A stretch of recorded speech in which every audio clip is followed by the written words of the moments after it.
आज हम बात करेंगे कि ऐसी टेक्निक के ऊपर, एक ऐसी टेक्निक, दुनिया की अजीब सी टेक्निक जो है सत्य है। आपने देखा होगा कि कई ऐसे महात्मा साधु पुरुष होते हैं तो यहाँ बैठे बैठे अपनी बात करोड़ों किलोमीटर दूर बैठे हुए व्यक्ति के मांड तक पहुंचा देते हैं। आपने ऐसे भी साधु देखे होंगे कि यहाँ वो बैठा वहां वो बैठे, दोनों में आपसी में तालमेल चल रहा है, बात हो रही है। आपने ऐसे भी देखे होंगे, तो आपने देखा टीवियों में, धार्मिक किताबों में कई जगह पढ़ा होगा कि भगवान ने आंखें बंद की ऐसी, जिसे याद किया वो हाजिर है, या भक्त ने जब याद किया भगवान को वो हाजिर है। कभी कभी प्रत्यक्ष होता है, कभी कभी अप्रत्यक्ष रूप से होता है। आपने भी देखा होगा कभी जब आपका हृदय एकदम व्यथित होता है, एकदम एकदम करुणामय होता है, तो वो आवाज आपकी भगवान सुनता है। तो मतलब ये क्या है, ऐसी कौन सी टेक्निक है कि जो इस पर वर्क करती है सिर्फ और सिर्फ गंभीर स्थितियों में। जैसे कोई व्यक्ति एकदम दुखित है, एकदम जैसे उसका मतलब समझ लीजिए ऐसी स्थिति है कि वो मरने के लिए तैयार है या मरना चाहता है, तो ऐसी स्थिति में अगर वो उस टाइम पे किसी भी चीज को याद करता है, जैसे भगवान के पास गया, भगवान के पास सिर पटका, कुछ भी पटका, तो उस समय जो कहेगा तो भगवान पूरी करता है। आपने भी देखा होगा कि तुमने जब ज्यादा दुखित हो भगवान को याद किया, किसी भी शक्ति को याद किया, वो कार्य आपका हुआ है। तो वो कौन सी टेक्निक है? आज हम उसी टेक्निक के बारे में बात करेंगे कि आखिर ये है क्या, ये है क्या। तो आपको हम ये बता दें, इसे कहते हैं हम ध्यान साधना। अब चूंकि तुम कहोगे कि जो व्यक्ति इतने दुखित रूप से है तो उसने तो कभी की नहीं, और उसकी भगवान ने कैसे समझा। एक्चुअल में ध्यान साधना का मतलब होता है अपने अंदर की सारी व्यथाओं को खत्म करके, काम क्रोध लोभ मोह माया, पांच जे हैं, पांच इंद्रियां हैं, उन इंद्रियों प्लस मन और प्लस आत्मा। आत्मा जब प्रबल होती है व्यक्ति के अंदर, मन इंद्रियां शिथिल होती हैं। ऐसी एक्टिविटी है, ऐसे समय पे व्यक्ति द्वारा की गई कोई भी बात जहां आप कर रहे हो उस स्थान तक पहुंचती है। इसे कहते हैं हम ध्यान साधना। ध्यान साधना के अंतर्गत ही हम जब ध्यान साधना में जाते हैं, ध्यान साधना का सीधे सीधा अर्थ है अपनी मानसिक तरंगों को एक स्थिर रूप में किसी एक दिशा में प्रभावित कर देना, उसे कहते हैं हम मानसिक साधना। अब चूंकि तुम कहोगे कि एक दिशा में, भैया मानसिक तरंगों की गति इतनी तीव्र होती, इतनी तेज होती है कि तुम यहाँ बैठे बैठे अगर तुम चाहो पृथ्वी के दूसरे क्षेत्र में, दूसरे कोने में कोई व्यक्ति बैठा है, तो तुम विदिन आधे सेकंड भी नहीं लगेगा, वहां तक वो बात पहुंच जाएगी। इतनी तेज गति है, तीव्र गति होती है मानसिक तरंगों की। तो आज हम बात करें, त्राटक विधि अलग है, इसको त्राटक विधि में मत जोड़िए। त्राटक विधि में क्या होता है कि तुम किसी चीज को सामने रख के उस पर आंखें फोकस करके ट्राई करते हो, वो विधि अलग है, वो कितनी कारगर है वो किसी अलग वीडियो में समझे। लेकिन आज हम सिर्फ बात करेंगे ध्यान साधना के ऊपर। समझ में आई ध्यान ध्यान साधना क्या है? अब हम जानते हैं कुछ बेनिफिट ध्यान साधना के। क्या आखिर ऐसे कौन से बेनिफिट हैं, अगर हम ध्यान साधना करते हैं तो हमें कुछ लाभ भी तो होना चाहिए। कौन कौन से लाभ हैं? छोटे छोटे से लाभ देखते हैं शॉर्ट शॉर्ट में। सबसे पहले तो तुम जिस शक्ति का आह्वान कर रहे हो, जिस शक्ति के बारे में ध्यान कर रहे हो, चाहे वो इंसान हो, शक्ति हो, ईश्वर हो, कोई भी हो। और एक चीज और बता दें, यही वो साधना है जिसकी दम पे भगवान सामने प्रत्यक्ष होता है। आपने देखा होगा राक्षस लोग यही वो साधना करते थे, 6-6 महीने, 6-6 साल, 10-10 साल, 20-20 साल। साधु भी यही साधना करता है, वो जुड़ा रहता है, करता रहता है, करता रहता है। एक समय ऐसा होता है कि भगवान जुड़ना स्टार्ट हो जाता है, क्योंकि वो करते करते उसका ध्यान सिर्फ एक जगह फोकस होना स्टार्ट हो जाता है, जिसकी वजह से भगवान आते हैं। ये वही साधना है जिस साधना के जरिए भगवान को तुम या किसी भी इष्ट को प्रत्यक्ष कर सकते हो, वो तुम्हारे सामने खड़ा होगा। ये वही साधना है जिस साधना के दम पे तुम किसी भी देवता की सिद्धि प्राप्त कर सकते हो। ये वही साधना है जिस साधना के दम पे तुम अपनी बात कहीं पे भी जाके पहुंचा सकते हो। ये वही साधना है जिस साधना के दम पे तुम अपनी बात किसी के मांड में घुस सकते हो, यानी उसके मांड को तुम हैक कर सकते हो। ये वही साधना है। अगर आप सटीक रूप से इसका ध्यान करते हो तो आपको भविष्य की घटने वाली घटना चलचित्र की तरह सामने आना स्टार्ट हो जाएंगी। ये वही घटनाएं हैं, ये वही साधना है। अगर आप इसमें प्रवेश करते हो या ध्यान फोकस करते हो तो एक बात ध्यान देना, काम क्रोध लोभ मोह माया और आपकी इंद्रियां ये सारी डाउन हो जाएंगी, आत्मा प्रबल होगी। और जब आत्मा प्रबल होती है तो व्यक्ति को बोध होता है सत्य क्या है। और जब सत्य का बोध होगा तो वो सत्य जानने के बाद दुनिया से अलग हो जाएगा। जैसे महावीर स्वामी हुए, महात्मा बुद्ध हुए, तुलसीदास जी हुए, जितने भी हैं, जब हमें बोध होता है आत्मा का तब हम दुनिया से अलग हो जाते हैं, क्योंकि दुनिया नाश्वर है। इसके तो लाखों हजारों फायदे हैं। आप किसी की सिद्धि करना चाहते हो, आपको सिद्धि मिल जाएगी ध्यान साधना के अंतर्गत। अब क्योंकि अब कहानी यहाँ आती है कि ध्यान साधना करें तो करें कैसे। तो पहले भी स्पष्ट रूप से बता दें, ध्यान साधना में ना किसी भी प्रकार की कोई सामग्री की आवश्यकता होती है, ना ही किसी प्रकार की कोई हवन पद्धति की आवश्यकता होती है। सिर्फ व्यक्ति की एक टेक्निक होती है ध्यान करने की बिगिनिंग अवस्था, और जब ध्यान लगना स्टार्ट हो जाएगा तुम हमेशा ध्यान में रहोगे। तो अब हम बात करते हैं ध्यान साधना की शुरुआत व्यक्ति करे तो करे कैसे। सबसे पहले आप 5 मिनट से स्टार्ट कीजिए, 3 मिनट से स्टार्ट कीजिए, और स्टार्ट करने के पहले 2-3 स्टेप फॉलो कर लीजिए। कैसे? सबसे पहले तो आप जहां ध्यान साधना करते हो वहां नेचर प्रबल रूप में हो, पॉजिटिव वातावरण हो। जैसे आवश्यकता किसी चीज की नहीं पड़ती, मैं कह रहा हूं, लेकिन फिर भी जब ध्यान साधना कर रहे हो तो एक दीप जला लीजिए, पॉजिटिविटी। आप कलश रख लीजिए, पानी रख लीजिए, एक पॉजिटिविटी। आप दीप धूप जला लीजिए, ये पॉजिटिविटी है। आप ऐसे स्थान पे कीजिए जहां पे नेचर हो, जंगल हो, पहाड़ हो, नदी हो, झरना हो, मतलब एक पॉजिटिव पॉजिटिव वेव होती है ना, उन वेवों को लेके आप ये साधना करोगे, परिणाम कुछ ज्यादा होगा। घर पे भी कर सकते हो। और सबसे महत्वपूर्ण ध्यान साधना के लिए जो महत्वपूर्ण बात है वो है एकांत अवस्था। जो बिगनर नए साधक हैं उनके लिए एकांत अवस्था, मतलब जहां कोई शोर-शराबा ना हो, वहां चयन कीजिए, क्योंकि तुम नए नए हो, आपका ध्यान एक जगह केंद्रित नहीं होगा। तो अब हम बात करते हैं कि अगर ये साधना करें तो करें कैसे। इसके लिए सबसे पहले जब आप स्टार्ट करोगे, अपने शारीरिक का बैलेंस बना के रखिए कि कोई अंग अधिक या कोई अंग कम ना हो। जैसे तराजू का तालमेल होता है ना, दोनों पड़ले एक से हैं, तो वो देख लीजिए जिस जगह पे आप बैठते हो। दूसरा, जब आप स्टार्ट करोगे तो कम से कम 10 सांसें श्वास श्वास स्वीकार करोगे। इससे क्या होगा कि माइंड में जो गंदगी है वो किसी हद तक कम होगी। कैसे? जैसे आपने सांस ली, इस सांस को रोक लेना है जितनी आपकी क्षमता है, और इस सांस को रोकते हुए आपको क्या फील, जब हम सांस ले रहे हैं तो क्या फील करना है कि हमारे अंदर जिस इष्ट की आप कर रहे हो वो इष्ट की शक्ति या पॉजिटिव वेव या हमारी जो भी है पॉजिटिविटी आजू बाजू में बिखरी है, वो अंदर आ रही है सांस के जरिए।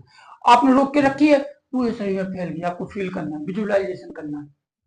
और जब हम छोड़ोगे, जैसे हम छोड़ दी, तो इसमें क्या करना है कि हमारे अंदर की जितनी भी गंदगी है वो बाहर जा रही है। या जब हम सांस लेते हैं तो एक जगह इसका दिमाग करना है, जैसे आप चक पे लेते हैं, कोई सहस्त्रार पे लेता है, कोई जहां आपकी इच्छा हो वहां पे फोकस करना है। जैसे सांस ली, कहीं नहीं देखना, कहीं नहीं सोचना, किसी एक पर्टिकुलर जगह पे आपको याद देखना है कि यहाँ देखते हो तो यहीं, अगर यहाँ देखते हो तो यहीं, कहीं भी बॉडी के किसी भी पार्ट पे आप ध्यान लगा सकते हैं।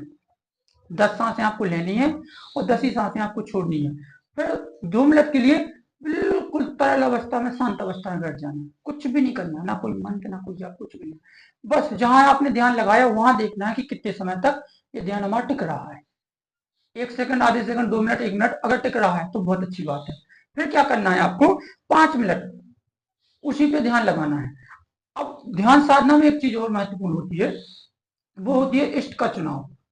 अगर इष्ट आप बिग इष्ट चुन रहे हो, बड़ा इष्ट चुन रहे हो, जिसे हम भगवान बोलते हैं, तो वो आपसे जुड़ेगा पर समय खा जाएगा बहुत। अगर आप छोटे इष्ट को जोड़ते हो, आजू बाजू में बैठे हुए, वो आपके जुड़ जाएंगे 10 दिन के अंदर ही अंदर, आपसे कनेक्टिविटी करना स्टार्ट हो जाएंगे, आपको सपने में दर्शन देना स्टार्ट कर देंगे, आपकी विश पूछना स्टार्ट कर देंगे, या आपको उस देवता के अंतर्गत आपको अनुभूति होना स्टार्ट हो जाएगी, अगर आप छोटे देवता को पकड़ते हैं। अब आ जाइए देवी शक्ति में। अगर देवी शक्ति को पकड़ते हैं तो 20 से 30 दिन के बीच अंतराल में आपको देवी शक्ति अपना अनुभव करना स्टार्ट कर देगी, या वो या उसके गण या उससे जुड़ी हुई कोई चीज आपको दिखाई देना स्टार्ट हो जाएगी। अब बात करते हैं, 10 सांसें ले ली आपने, अब आपको स्टार्ट करना है, कोई माला, कोई जाप, कुछ भी नहीं, सिर्फ बैठना है। बैठ के जहां आपका ध्यान टिका है, इस जब जैसे आपने 10 सांसें ली, 2 मिनट ध्यान लगाया, फिर आपको वो ध्यान हटाना नहीं है, उसी पे 5 मिनट ध्यान करना है। और ध्यान कैसे करना है, जैसे आप किसी इष्ट को याद कर रहे हो, किसी शक्ति को याद कर रहे हो, तो आपको क्या करना है, जैसे आपने ध्यान की, आंखें बंद की, वो शक्ति आपसे कम से कम 100 मीटर दूरी पे है, ये आपको सोचना है। समझिए बड़ी गौर से, 100 मीटर की दूरी पे वो शक्ति जैसी भी है, आप किसी फोटो को देख लीजिए, किसी को भी देख लीजिए, एक विजुअलाइजेशन बना लीजिए। अब वो 100 मीटर की दूरी पे है, आप यहाँ बैठे हो, आपको ध्यान करना है कि वो हमसे कम से कम 100 मीटर की दूरी पे है। घर में कर रहे हो तो ये सोचना है कि दरवाजे पे खड़ी है, पर्वत पे कर रहे हो, नदी पे कर रहे हो तो ये सोचना नदी के उस पार खड़ी है, मतलब वही। उसकी आंखें हैं, उसके बाल हैं, उसके ऐसे होंठ हैं, उसके गाल ऐसे हैं, उसके मतलब ऐसे कपड़े पहनी है, ये श्रृंगार लिए हैं, ये उनके मतलब पूरा का पूरा वेशभूषा। तुम्हें ये ध्यान ध्यान देना है कि वो आपसे 100 मीटर की दूरी पे खड़ी है। ध्यान साधना यही है। अब क्या करना है कि आप अब आपको ध्यान के मध्य से उसको चलाना है। कैसे चलाओगे? जैसे गाड़ी होती है ना, पहले गियर डाला, गाड़ी स्लोली स्लोली चली, तो आपको क्या ध्यान में ये देखना है कि वो शक्ति अब चल रही है, आ रही है। उसने एक पैर बढ़ाया, छम, पायल की आवाज बजी, कपड़े लहराए, बाल बिखरी, फिर दूसरा पैर बढ़ाया। आपको ध्यान करना है पैरों पे और साथ ही साथ उसके पूरी बॉडी पे। दूसरा पैर बढ़ाया, आ रही है, हम उसके आगे फूल बिछा रहे हैं, माई को आह्वान कर रहे हैं। माई तीसरा कदम बढ़ाया, तीसरे कदम में सही में क्या हलचल हुई वो नोटिस करना है आपको। बाल, कपड़े हिले, बाल बिखरे, या माँ मुस्कुरा रही है, ऐसी सारी चीजें आपको याद करते करते कदम कदम पे ध्यान देना है। उसे कहते हैं ध्यान साधना। करते करते करते करके आपके 10 मीटर की दूरी पे है कोई स्थान है, कोई चीज है या कुछ भी है, तो वहां पे माई रुक गई। हम माई से बात करें कि माई क्या प्रॉब्लम है, माई ऐसी बात है, माँ वैसी बात, जो भी कहना हो आपको, जो भी समस्या हो आपकी, उससे कहिएगा।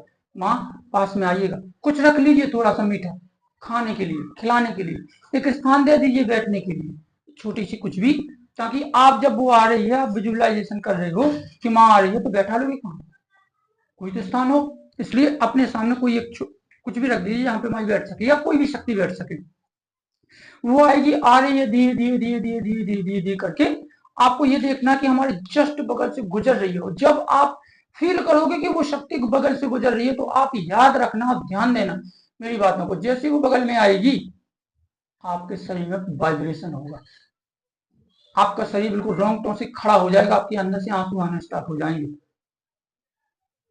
जब वो शक्ति आती है, अब उसका तसा भी अंश आएगा ना ध्यान साधना के मध्य से, आप रोना स्टार्ट कर दोगे, आपके शरीर में वाइब्रेशन होगी। आप ये सोचोगे किसी जाके दीवार में मुक्का मारने, किसी को मारना स्टार्ट कर दें। आप ये सोचोगे कि दुनिया की सारी पावर आपके अंदर एब्जॉर्ब हो रही है। आप कंट्रोल खोना स्टार्ट कर दो। देखना, करके देखना। फिर वो शक्ति जैसे हमारी बगल से गुजरेगी, आपको ये सोचना है खाली, इसी को तो ध्यान साधना कहते हैं, कि वो सामने बैठ गई, उसके बाल लहरा रहे हैं, मुस्कुरा रही है, हाथों में जो भी हथियार लिए वो हथियार लिए रखी है, उसके होंठ हिल रहे हैं, उसकी आंखें बड़बड़ी हैं, उसने कानों में ये पहना हुआ है। ये सारी चीजें आपको फील करनी है। जब आप एक क्रम कंटिन्यूटी करोगे बहुत समय तक, मत ज्यादा 15-20 दिन बाद, तो आप याद रखना वो चीजें आपको एचडी में दिखना स्टार्ट हो जाएंगी, वो रियलिटी में फील होगा फिर। और रोज यही होगा कि जब वो आएगी तो आपके अंदर पावर जनरेट होगा। ऐसे नहीं होगा नॉर्मल, जैसे मैं अभी बात कर रहा हूँ, कोई पावर नहीं है, कोई जनरेट नहीं, लेकिन जब मैं ध्यान करूंगा तब उसकी आंशिक किरणें या बाहर से होती है ना, वेव वेवलेंथ, जब हमसे टकराती हैं तो हमारे शरीर में एनर्जी का बूस्ट होता है, वाइब्रेशन होता है। ऐसी वाइब्रेशन आपके भी होगा। और जब आपके अंदर वाइब्रेशन स्टार्ट हो जाए, तो आप ये समझना कि शक्ति हमसे जुड़ने लगी है। और यही टेक्निक आप करते रहोगे, तो लगभग लगभग 1 महीना 2 महीने के अंतराल में आपको वो शक्ति एचडी में दिखना स्टार्ट हो जाएगी। अगर आप मुंह को देख रहे हो, हाथ को देख रहे हो कि ऐसे आशीर्वाद दे रहा है, तो हाथ ये आपको ऐसे दिखेगा फिर। और जब ये दिखेगा, मुंह को देख रहे हो तो ये मुंह दिखेगा, तो फिर वो गति करेगा, लिप हिलेंगे। आप उनसे मानसिक रूप से अगर कोई भी सवाल करोगे, मां फलानी समस्या है, उसका जवाब वो देगी। आप सवाल करोगे, आप ही के अंदर जवाब आएगा, जैसे मैं करता हूं। आप कुछ भी पूछिएगा, वो जवाब देगी, वो देगी। उसके होंठ हिलेंगे, तुम्हारे अंदर उसकी एक होता है ना कल्पना शक्ति, वो जैसे आपने क्वेश्चन किया कि भैया दिल्ली कहाँ है, तो उसके होंठ हिलेंगे, तुम्हारे अंदर ही जवाब आ जाएगा कि यहाँ से जाओगे मथुरापुर, ऐसे ऐसे करके वहां पे दिल्ली है, और दिल्ली तुम्हें दिखना स्टार्ट हो जाएगी। इससे कहते हैं हम ध्यान साधना। और जब ये क्रम ज्यादा चलता रहे, तो अभी हाथ आपका एचडी में हुआ है, फिर उसके मुकट होंगे, ये होगा गाल, नाक, मुंह, हाथ, पैर, ये जब जब सारे आपको दिखना स्टार्ट हो जाए, तो देवता आपके सामने खड़ा है। वो मजबूर हो जाएगा आपसे बात करने के लिए। पहले आपसे बात करेगा, फिर स्पष्ट रूप से सात शरीर के आपके सामने प्रस्तुत होगा, आपकी विष पूछेगा। इसे कहते हैं ध्यान साधना। और ये की ऐसी साधना है कि अचूक है, अकाट है, ब्रह्मस्थ है। ध्यान साधना के अंतर्गत दुनिया की ऐसी कोई साधना दूसरी है ही नहीं, जो शक्ति को प्रत्यक्ष करवा दे, बड़ी शक्ति को। छोटी शक्तियां तो पूजा से ही प्रसन्न हो जाती है। ये ध्यान साधना है। तो जो भी व्यक्ति करना चाहते हैं, और एक चीज और बता दूं, अगर आप ध्यान साधना कर रहे हो तो ध्यान साधना के अंतर्गत अगर उसी देवी का एक सटीक बीज मंत्र मिल जाए तो उससे जो जैसे होता है ना सोने पे सुहागा, एक और एक 2 भी होती है और एक 11 भी होती है। तो हम एक और एक वो 11 बनने वाली प्रक्रिया बता रहे हैं आपको। अगर उस ध्यान साधना के अंतर्गत उसी इष्ट का किसी अच्छे साधक के द्वारा, किसी अच्छे जो होता है ना गुरु के द्वारा, अगर आपको उसका बीज मंत्र मिल जाए तो आपकी ध्यान साधना जो 6 महीने में पूर्ण होगी वो आपकी 2 महीने में पूर्ण हो जाएगी। तो ध्यान साधना में बीज मंत्र का भी बहुत महत्वपूर्ण, बहुत, मैं तो कहता हूं कि 100% महत्व है। अगर कोई अच्छा बीज मंत्र देता है, और सवाल रहा वीडियो बड़ा बढ़ रहा है, वरना बीज मंत्रों के उच्चारण करने की क्रिया या टेक्निक कि बीज मंत्र जब हम उच्चारण करते हैं तो जीभ कहाँ लगानी चाहिए, बीज मंत्र जब उच्चारण करते हैं तो बीज मंत्रों को उच्चारण करने के पहले ऐसा क्या किया जाता है ताकि उसकी एनर्जी हमारी एक निश्चित समय, एक शरीर के किसी एक निश्चित पार्ट तक ही जाए। हम बीज मंत्रों को कैसे उच्चारण करें जो हम महसूस कर लें कि इसकी एनर्जी बन कहाँ रही है। हम बीज मंत्रों की वो कौन सी टेक्निक है जिसकी वजह से शरीर के अंदर पूरे में आग लगती है, पूरा शरीर ऐसा धधकता है, ऐसा लगता है कि जैसे तुम जमीन से उठ रहे हो, ऐसा लगता है कि उस समय पे अगर तुम चाहो तो दुनिया की कोई भी विश पूरी कर सकते हो। बहुत सी टेक्निक है मंत्र जाप करने की। मंत्र जाप जब हम करते हैं खासतौर पर बीज मंत्र, तो उसमें एक अक्षर का बीज मंत्र होता है और एक अक्षर में ही उसकी ध्वनि को परिवर्तित करके एक निश्चित जगह तक भेजी जाती है। उससे चाहे तुम चक्र जगा लो, चाहे कुंडली शक्ति जगा लो, चाहे देवता प्रसन्न कर लो, चाहे किसी तक अपनी बात पहुंचा दो, या किसी के द्वारा प्रत्यक्षीकरण करवा लो। वो उसी की एनर्जी, उसी की ध्वनि है। वो एक बीज मंत्र जाप करने की बहुत बड़ी टेक्निक है। जो व्यक्ति अगर कंटिन्यूटी 21 दिन किसी भी बीज मंत्र का जाप कर ले टेक्निक के अनुसार कि एनर्जी बने, वो फील करेगा वो कहाँ बन रही है, बस क्रिटिकल स्थान पे, ऐसे नहीं कि पूरी बॉडी में नहीं, एक क्रिटिकल स्थान, एक निश्चय। जैसे कोई बीज मंत्र जाप कर रहा है तो उसकी एनर्जी बन रही है तो उसे ये फील हो कि पूरी बॉडी में नहीं है बन रही, सिर्फ आज्ञा चक्र पे या कंठ में या हृदय पे, पेट में, जहां भी उसे फील हो कि आ रही हो, यही स्टोर हो रही है ब्रह्मास्त्र पे, यहाँ पे ब्रह्मांड पे। एक बहुत बड़ी टेक्निक है बड़े भैया, जो करते हैं, जो इसमें सक्षम है वो पता है। थोड़ी थोड़ी मैं भी इसमें सक्षम हूँ। खैर जो भी हो, ध्यान साधना यही है। अगले उसमें अगर हम कोशिश करेंगे ध्यान साधना के अंतर्गत बताने की कि ये जब ध्यान साधना करते हैं तो अनुभव क्या होती है, या ध्यान साधना में जो बीज मंत्र हम जाप करेंगे तो वो बीज मंत्र कैसे जाप करेंगे या कौन सा होना चाहिए। आपको ये वीडियो कैसा लगा, अच्छा बुरा जैसा भी लगा हो तो प्लीज कमेंट कीजिएगा, बताइएगा।